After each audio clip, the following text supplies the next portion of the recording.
South Korean President Yoon Suk-yeol is on his way to Lithuania for summit diplomacy with his NATO counterparts. There's a one-on-one with Japan's Prime Minister Fumio Kishida scheduled among a number of sideline meetings amid the imminent Fukushima water release. Politicians in Korea are still at loggerheads over the imminent wastewater release from Fukushima following a visit by the IAEA chief over the weekend. On his way to Europe, President Yoon doubles down on the need for international cooperation against North Korea's nuclear ambitions. This with the initial Seoul-Washington Nuclear Consultative Group meeting coming up next week. It's July 10th, 2023. This is News Center. Good evening. Thanks for joining us. I'm Yoon Jung-min. South Korean President Yoon Suk-yeol departs for Lithuania for his summit diplomacy with NATO counterparts for broader security cooperation. His one-on-one with Japan's Prime Minister Fumio Kishida is likely to touch upon the imminent water release from Fukushima.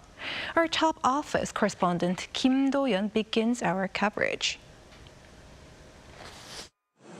President Yoon Suk-yeol makes a return to a NATO summit this week as he looks to bolster two-way cooperation between the 31-member alliance and the Indo-Pacific region, with the war in Ukraine high on the agenda. This is Yoon's second appearance at the multilateral summit after participating last year in what was a first for a South Korean president. The president will lay out South Korea's contribution to peace in Ukraine, one of the most important issues for the international community, and will concretely set forth our global responsibility diplomacy. According to an official at the top office, Seoul and NATO will adapt a new document to institutionalize cooperation in 11 areas, including non-proliferation, cybersecurity, and emerging technologies. Yoon will also meet with NATO Secretary General on Tuesday and has at least 10 confirmed sideline bilateral meetings arranged through Wednesday. This includes one with his Japanese counterpart Fumio Kishida, which is highly anticipated considering the recent release of an IAEA report saying Japan's plan to release Fukushima nuclear wastewater into the Pacific meets international standards. A top office official said the two leaders will likely discuss the matter as it's an important issue for the region, but Seoul's position remains unchanged, putting people's health as the utmost priority. Yoon will also moderate a four-way summit with the Asia-Pacific four nations including Japan, Australia, and New Zealand. This also comes as South Korea formally opened a permanent mission to the organization in Belgium last November. South Korea and NATO officially formed a partnership in 2006 based on shared values of freedom and democracy, but have sped up cooperation recently with uncertainties across the globe. And the two see mutual benefit from the partnership. We are, of course, concerned about the reckless missile tests and the nuclear programs of North Korea, and the war in Ukraine has also ramifications for your region. And we also know that North Korea is providing military support to the Russian war efforts with rockets and missiles, and this just highlights how we are interconnected. In the meantime, Yoon will have one eye on China's reaction to his NATO appearance as the superpower slammed the president's previous summit involvement, pointing to a NATO strategic concept from 2022 that puts pressure on China by saying the alliance faces, quote, systematic competition from Beijing. However, the South Korean government has not budged from its stance that its diplomatic activity does not exclude any particular state. Kim Do-yeon, Arirang News. This year's meetup for NATO members in Lithuania will likely range from the prolonged war in Ukraine to expanding their membership. Our foreign affairs correspondent Bae Eun-ji explains. Russia's war in Ukraine will top the agenda when leaders of NATO member states gather in Lithuania for 2 days starting Tuesday for their annual summit.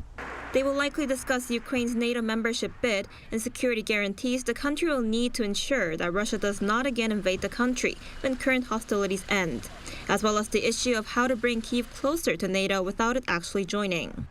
Ukrainian President Volodymyr Zelensky has said he does not expect his country to be given the green light until after the war, but said he hopes the upcoming summit will give a clear signal on the intention to bring Ukraine into the alliance. In a recent interview with ABC News, the Ukrainian leader said Ukraine would be a valued NATO partner with the strongest armed forces in Europe, and added 90% of Ukrainians want to be part of the security alliance. We are also working on helping our partners to make some conclusions for this upcoming NATO summit meeting, and I'll be doing whatever I can in order to, so to speak, expedite that solution, to have an agreement with our partners. While some Eastern European NATO members are suggesting an early timetable to welcome Ukraine, some states such as the US and Germany remain cautious, partly because of fears that moving too quickly on NATO membership could provoke a direct conflict with Russia. In fact, US President Joe Biden told CNN on Sunday, ahead of his critical trip to Europe, that Ukraine was not yet ready to enter NATO, adding that Moscow's war against Kyiv must end before this can be considered. He said he does not think there is unanimity in NATO on the issue at the moment, as the war is still ongoing. Instead, he said he has told the Ukrainian leader that Washington would keep providing security and weapons for Kyiv, as it does for Israel. 배은지, Arirang News.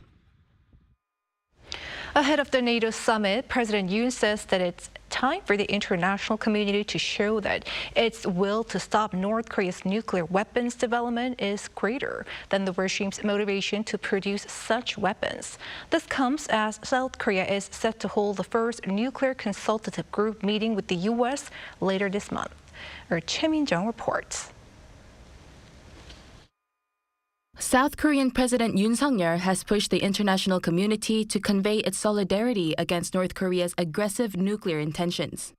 In a written interview with the Associated Press published on Monday, Yoon said that now is the time to clearly demonstrate that the international community's determination to deter North Korea's nuclear weapons program is stronger than North Korea's desire to develop nuclear weapons.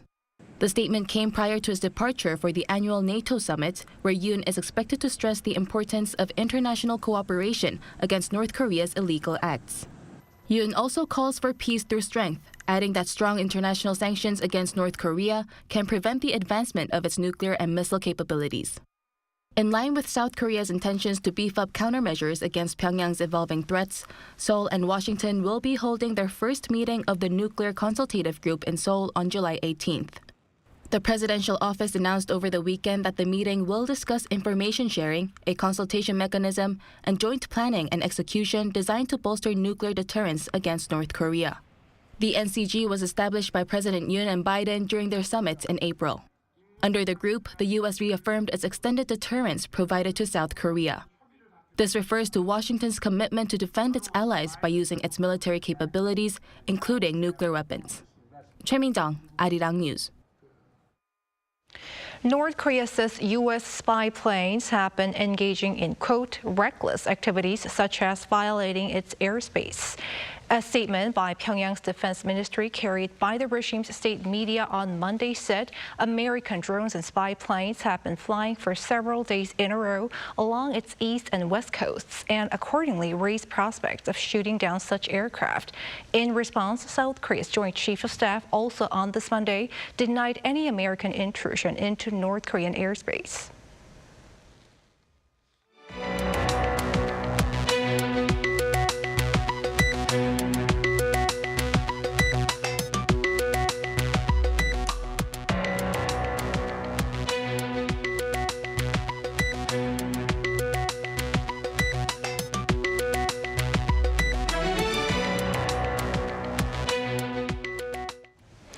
Here in Korea, the standoff between the ruling and opposition parties is intense amid the recent presence of the IAEA chief at the National Assembly, while the government is gearing up measures to support the fishing industry at home. Our political correspondent Lee Si-woo has the latest.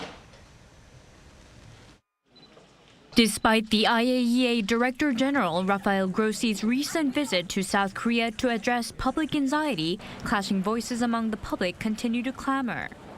Civic groups and political parties are holding many protests across the country, ranging from a rally organized by environmental and climate groups in the cities of Daejeon, Suwon, and Incheon, to a hunger strike in the city of Changwon, Gyeongsangnam-do Province, led by the main opposition, Democratic Party.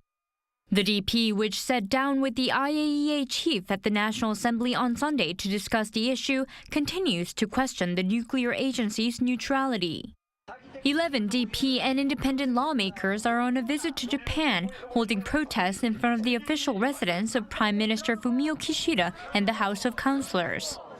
They also delivered a letter of protest to Japan's Nuclear Regulation Authority.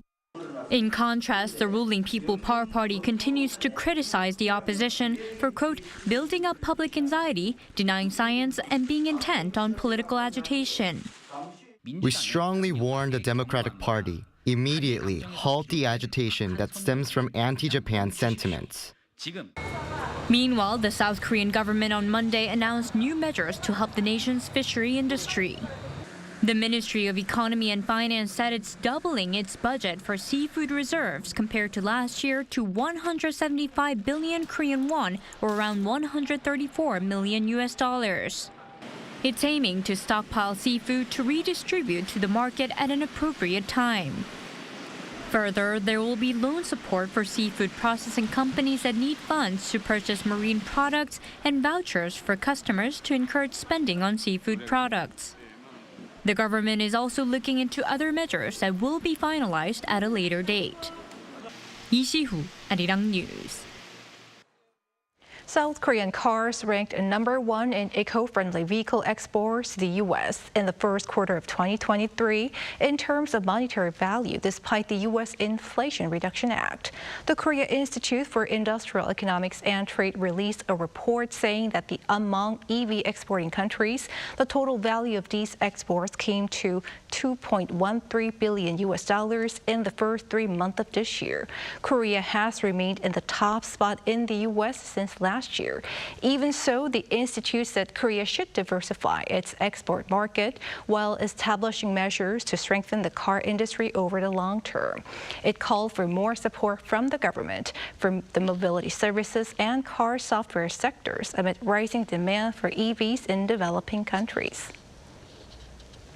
South Korea and 8 African nations sealed a comprehensive deal in Seoul today to address the continent's food security. The gist of the deal is to boost rice production in Africa and accordingly ease its dependence on imports. The so-called K-Rice Belt project aims to produce 10,000 tons of rice seeds better suited to the local climate each year, starting in 2027, to ensure higher yields than domestic varieties. Korea will build facilities in Ghana, Guinea, Guinea-Bissau, Gambia, Senegal, Cameroon, Uganda, and Kenya. In other news, wrapping up her trip to China, U.S. Treasury Secretary Janet Yellen has reiterated Washington's focus is on de-risking, not decoupling with Beijing. Our Yoon has more. U.S. Treasury Secretary Janet Yellen concluded her 4-day visit to Beijing for high-level talks on Sunday as Washington seeks to stabilize relations with China after months of inflamed tensions. Relations between the two countries have been particularly frosty in recent times amid national security issues, including Taiwan, U.S. imposing export bans on advanced technologies, as well as the U.S.'s apparent rallying of advanced economies to counter China's economic coercion. But during her visit to Beijing, Yellen reiterated that the United States is not seeking to decouple from China.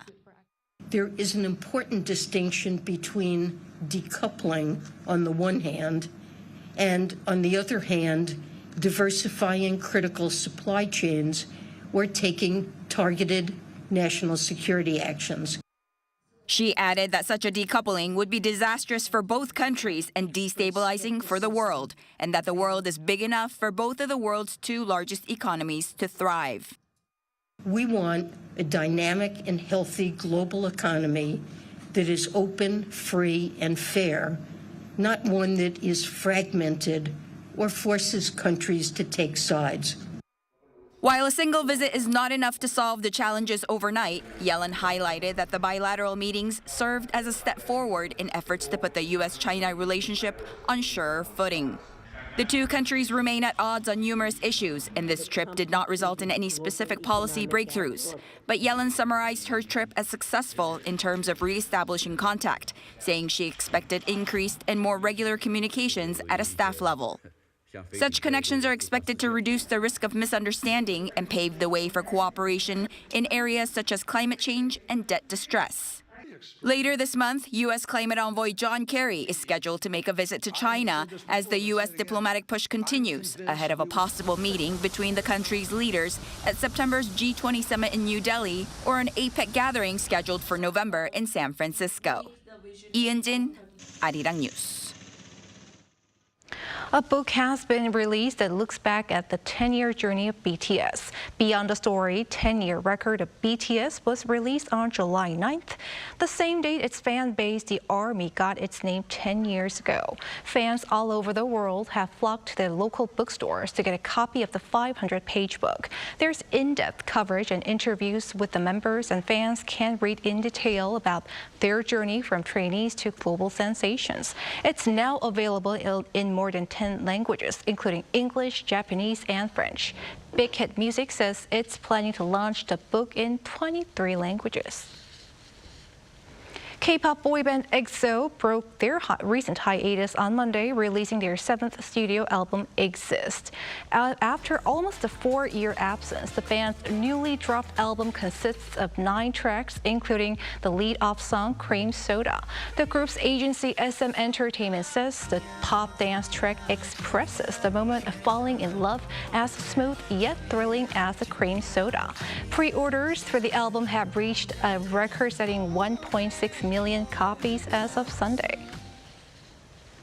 At local theaters, action-packed The Roundup, No Way Out recently surpassed 10 million viewers to set a new record for a Korean movie series. Movie distributor ABO Entertainment on Sunday said the total number of audience members for the Outlaws movie series has now surpassed 30 million. Now, this is the first time a Korean movie series has hit the milestone.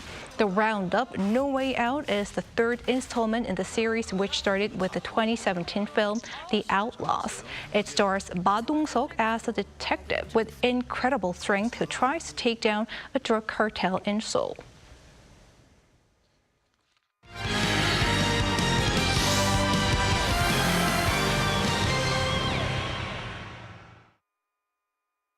It is time now to take a look at what's been happening in the world of sports. Joining us in the studio is our sports editor, Paul Need. Evening, Paul. Hello there.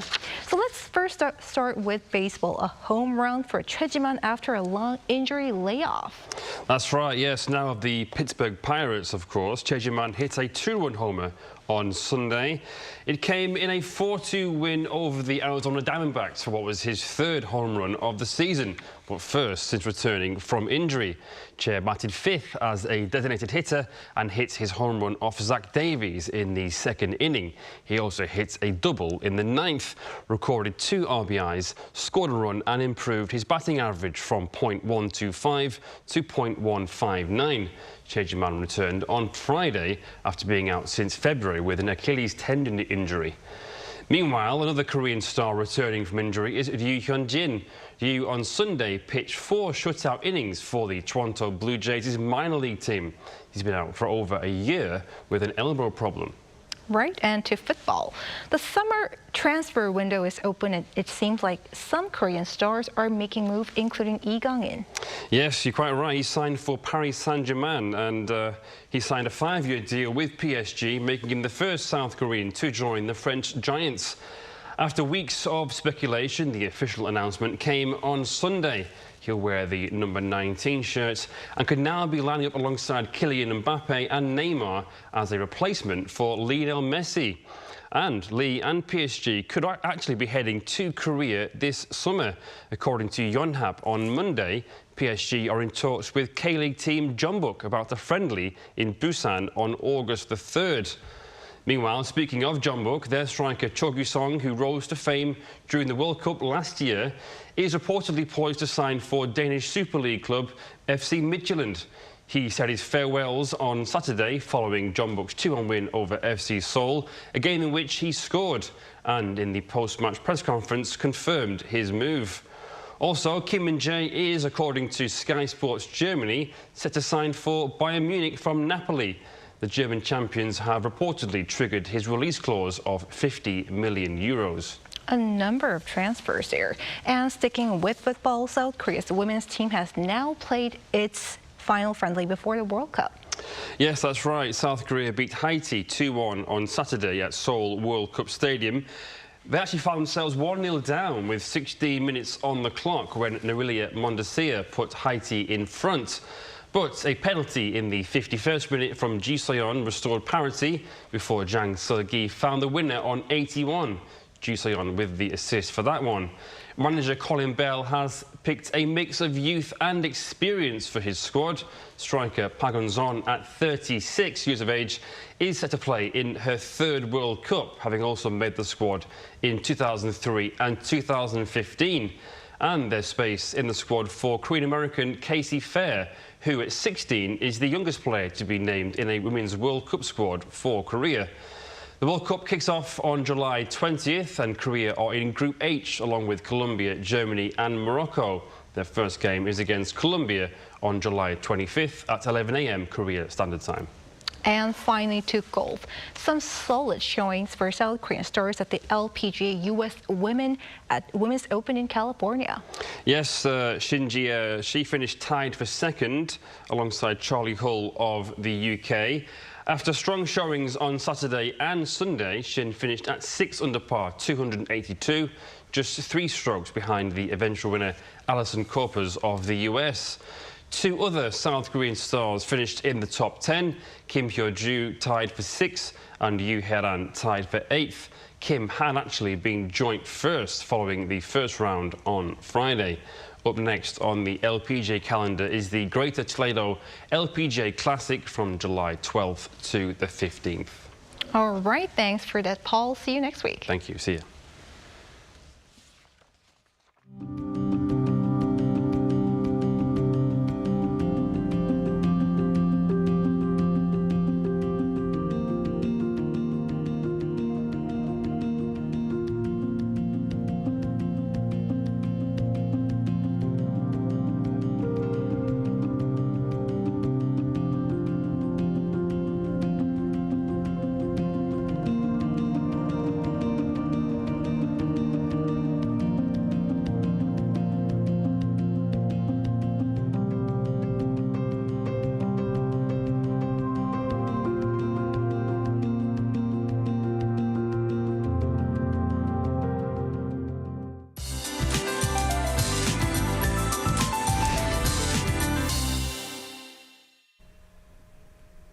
Unstable atmospheric conditions tomorrow will lead to sudden showers, although they will be in the form of scattered outbreaks of rainfall. When it starts to rain, it may pour down heavily. Until Wednesday, the entire nation will see these types of occasional showers, followed by thunder and lightning. Central parts of the country will see rain continuing for the remainder of the work week. As for the amount of rainfall, western regions in Gangwon-do province will see up to 100 millimeters. Parts of Gyeongsang-do provinces, the east coast and Jeju Island can expect 5 to 40 millimeters. Flooding is possible for low-lying regions, so please take extra precautions beforehand. A wet morning is expected nationwide. Tomorrow, Seoul and Busan will be starting off at 24 degrees Celsius. Daytime highs won't be rising too much, but with increased moisture levels in the air, temperatures will feel hotter than the actual readings. Seoul will get up to 28 degrees, Daejeon and Gwangju 29, Busan will be reaching 27. For this weekend, a monsoonal rain front will enter the country, causing another round of nationwide showers. That's all for now, and to review other conditions around the world.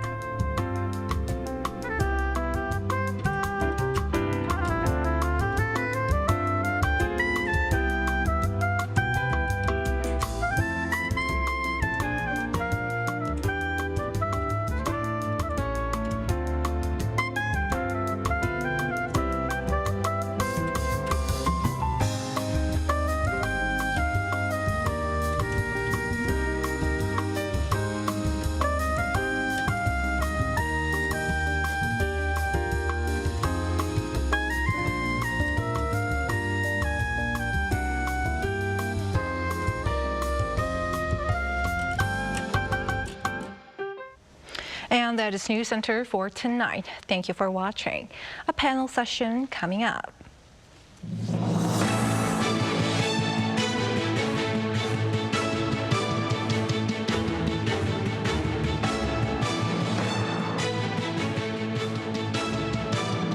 I'm live!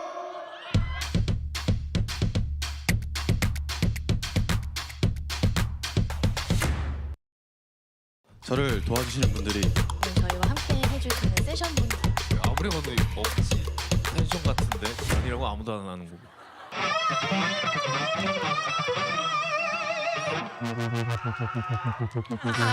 좋아요.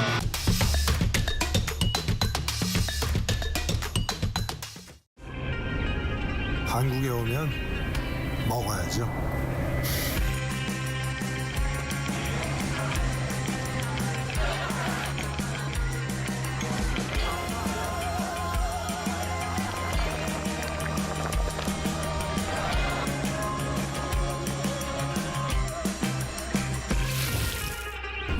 먹어도 끝이 없는 나라. 감당할 수 있겠니?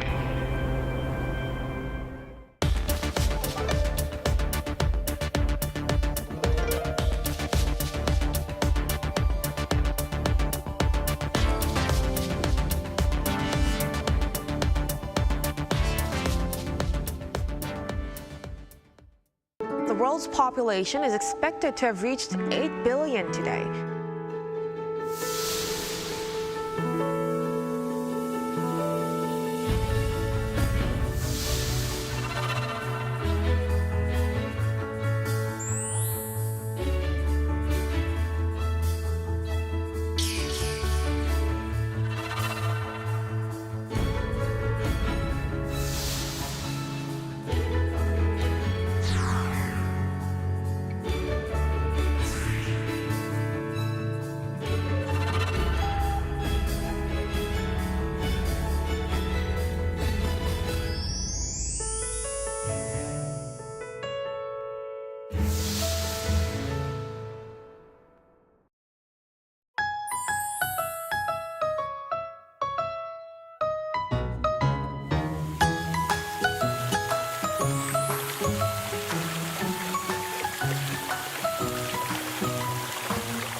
엄청난 에너지를 춤으로 뿜어내는 나라.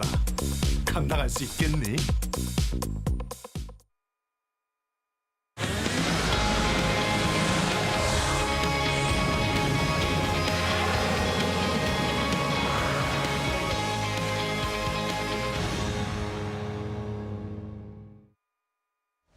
Hello everyone, it's Monday and you're watching Within the Frame. I'm Kim Bo-kyung. U.S. Treasury Secretary Janet Yellen recently visited Beijing, where she had such substantive and productive talks with high-level officials there. However, the fact that China tightened its controls over exports of two materials that are crucial to manufacturing chips just days before Yellen's visit, and Yellen herself admitted that the two countries still had significant disagreements, shows their rivalry is not going to see an end soon.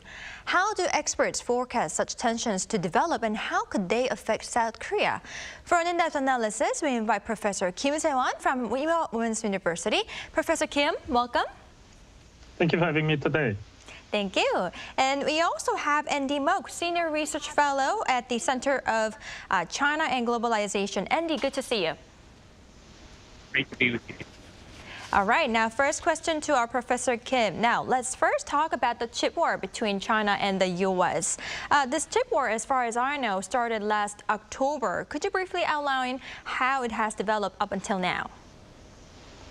Yes. First of all, U.S. government sees that the semiconductor or chip is the key that determines the fortune of U.S. economy related to development of the first wave industrial revolution like artificial intelligence, IoT, and self-driving car, and so on.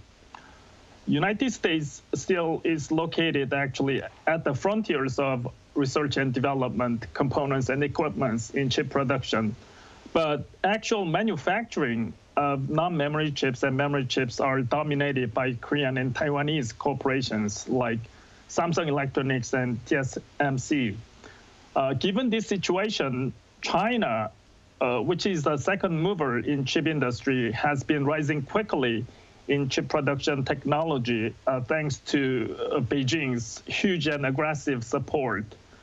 But U.S. wants to construct its own chip production chain only with Korea, Taiwan, and Japan by excluding China.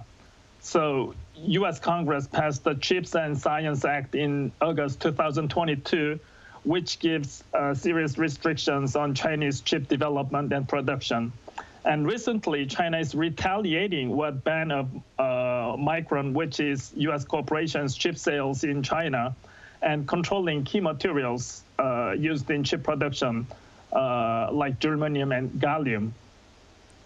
Right. Now let's also talk about, China's this most recent retaliatory move. Andy, China's latest move restricts the exports of gallium and germanium, as our Professor Kim said, from the very start of August. Now, first of all, what are these materials and what are the details of this export control? Sure. Well, that's a great question. I think we first have to look at a little bit of historical context here.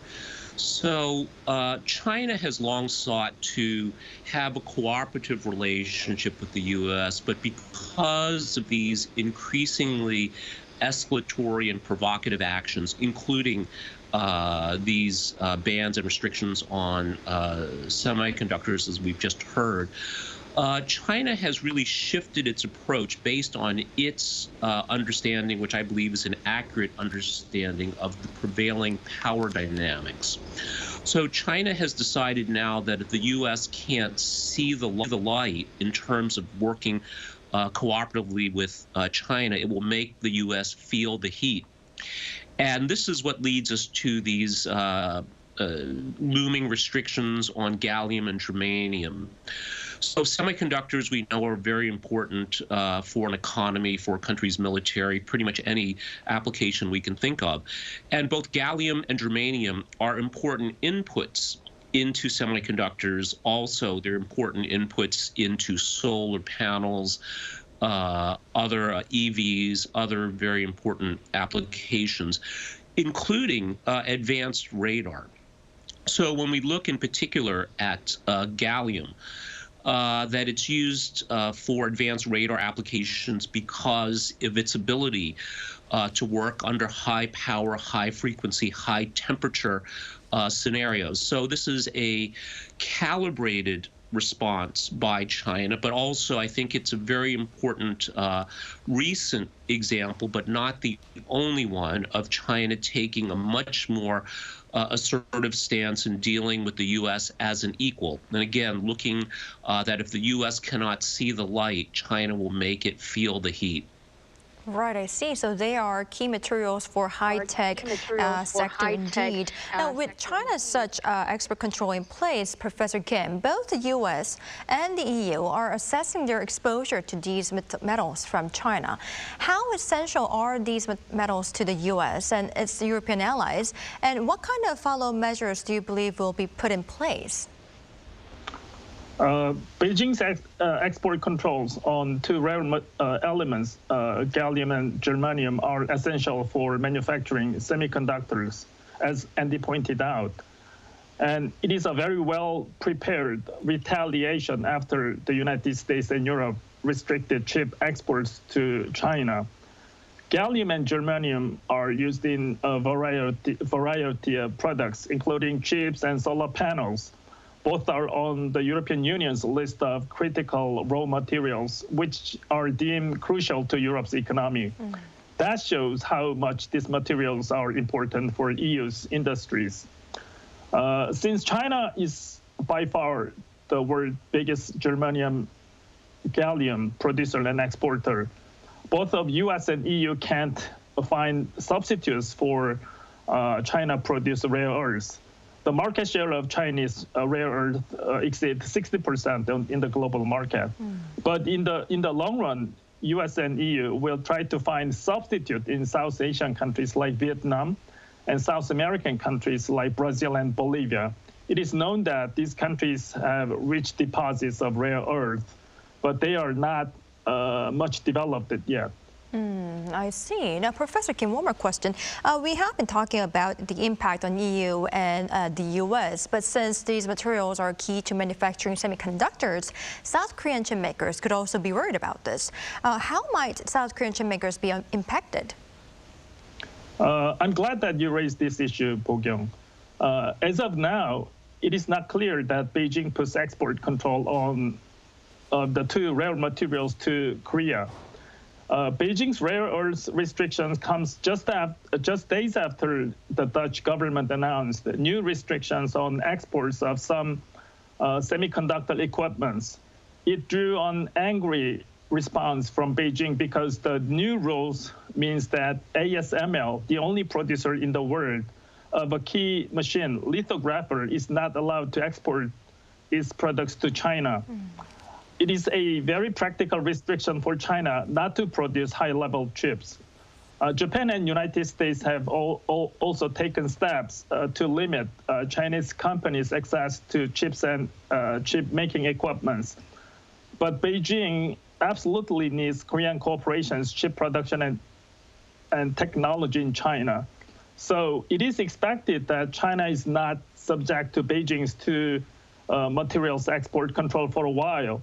But if Korea also gives restrictions on China, like ban of top-notch chip export to China, Beijing would give similar restrictions on Korea. Right, I see. We'll just have to wait and see what Beijing does.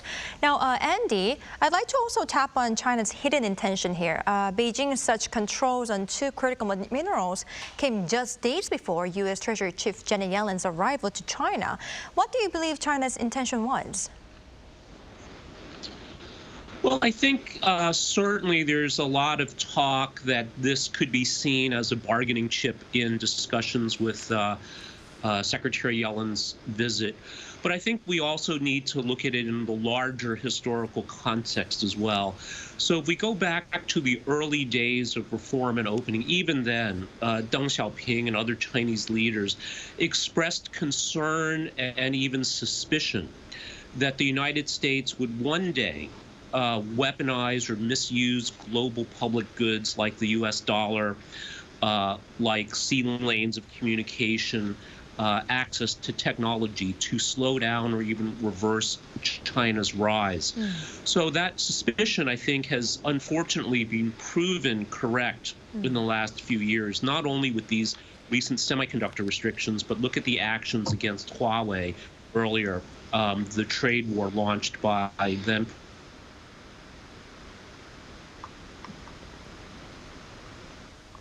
All right, it seems like we are having a slight technical glitch right now with our Andy. So before our Andy comes back, why don't I ask Professor Kim another question about China-U.S. rivalry here. And welcome back our Andy when he comes back. Now, Professor Kim, the Biden administration is preparing yet another new set of measures against China, including an executive order curbing U.S. outbound investment in the country. Now, could you tell us what the details are, and could we expect more, such measures by the U.S.? Well, historians say that the U.S. and China rivalry is not an easy-ending game, but it can be lasted until the end of this century because it is a big collision of two different systems between U.S. and China. Biden administration already imposed restrictions on high-tech chip technology transfer to China through CHIPS and Science Act of August 2022. In addition, Biden administration aims to sign an executive order soon that will limit investment in key parts of Chinese economy by American businesses, which is a broader restriction than that of the CHIPS and Science Act of last year. United States have been briefing its G7 partners, actually including Korea, on the investment curves for high-tech industries to China. And they hope to get an endorsement from G7 members countries. G7 countries are not expected to announce similar restrictions at the same time. I think the likeliest sequence is for the executive order to be signed soon after that expression of international support from G7s. Right, I see. So we'll just have to wait and see what kind of reaction comes from the G7 nations. But Professor Kim, I'd like to ask you this. That being said, since we all know that the U.S. is going to come up with many other new measures to curb China's rise, is it possible that China could perhaps roll out more countermeasures against U.S. export curbs, as was suggested by Beijing's former Minister of Commerce when speaking to China's Daily? Well, that's the tough question. All the experts on high-tech chips are saying that it is true that China needs U.S. and Korea and Taiwan's high-level technology to develop their chip industry. There's no question about it. But as of now, even though their chip technology and production level is not as good as that of the Korea and United States, as time goes by, they can develop their own technology in producing high-level chips. Some experts are saying that it will take generations, like 20 to 30 years, to have a U.S. or Korean level chip technology. But what I'm saying is, it is true that as time goes by pouring huge amount of investment on chip industries and chip production corporations by Beijing, the Chinese will have their own top-notch technology in the end.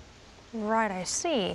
Now, it seems Andy is back on. So, Andy, I'd like to ask you this question. We were talking about whether it is possible that China could roll out, more countermeasures against U.S. export curbs, as, there are many saying that Biden administration is preparing for an executive order curbing U.S. outbound investment in the country.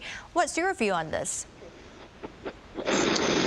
I think the unfortunate reality is that there are potentially more steps that China could take.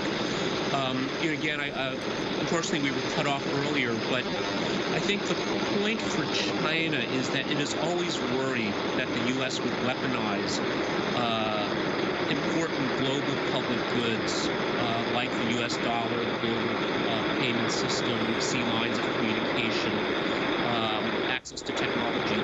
And has recognized the need to take appropriate countermeasures. So a lot depends, I think, on how the U.S. continues.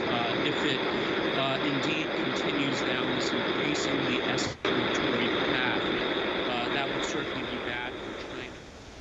Right. Unfortunately, it seems like we are having a not smooth connection right now, Andy. So why don't we ask Professor Kim for more questions for now and see if connection gets better. So Professor Kim, though differences in views remain and concerns do linger, Yellen and Lee Chang did point out that it is important that the two countries keep communicating and cooperating in areas such as, climate change. Do you believe they could overcome differences and work together in certain areas where cooperation is needed? I think the private level and also government level cooperation between U.S. and China will be maintained in the future.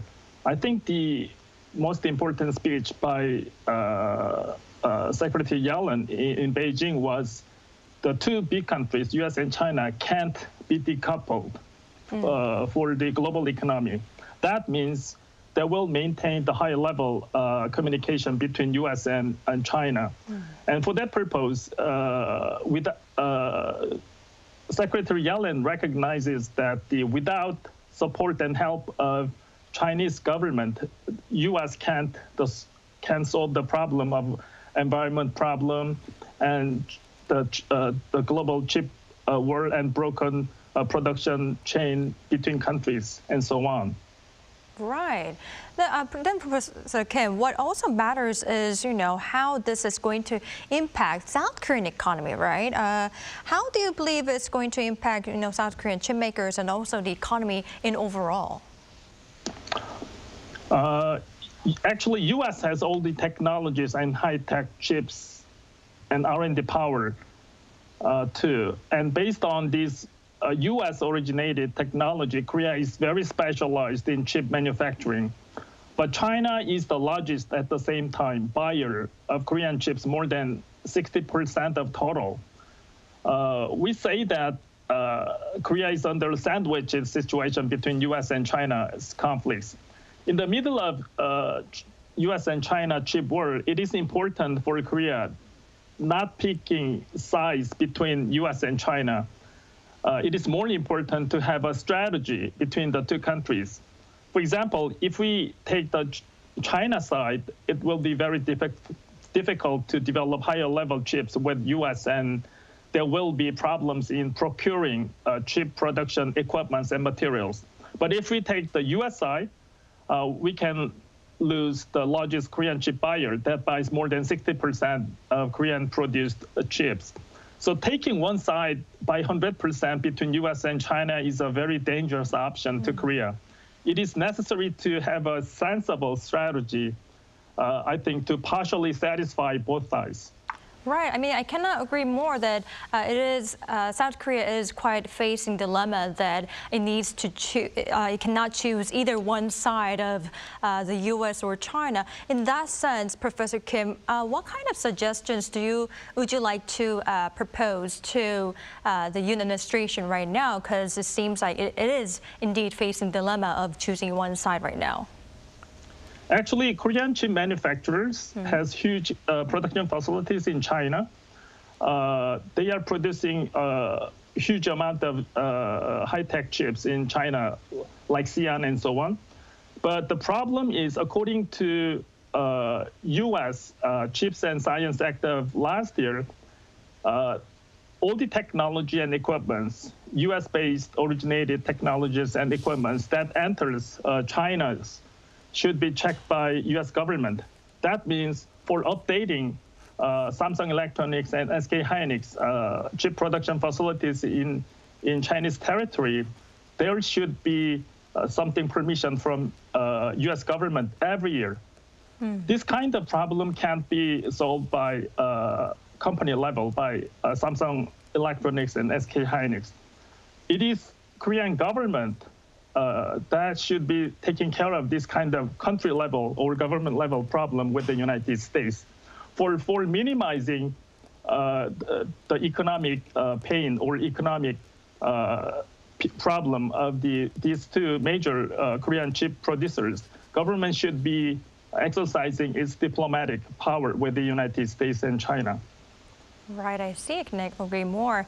Now, unfortunately, this is all the time we have for today's edition. Well, thank you, Professor Kim. And we're very sorry that we could not ask enough questions to our Andy because of this not smooth connection. But we hope to have better discussion later on with our Andy in the future. But Andy, thank you for your insights.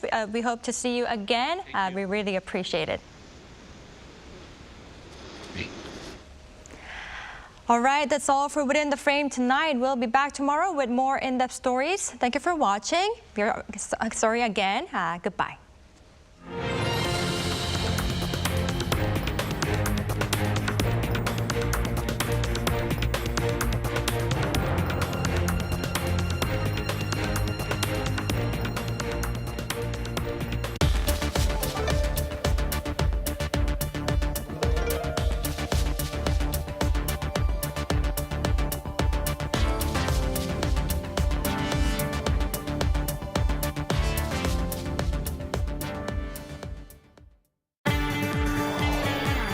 Arirang TV is conducting a quality and satisfaction evaluation to enhance the broadcast service for viewers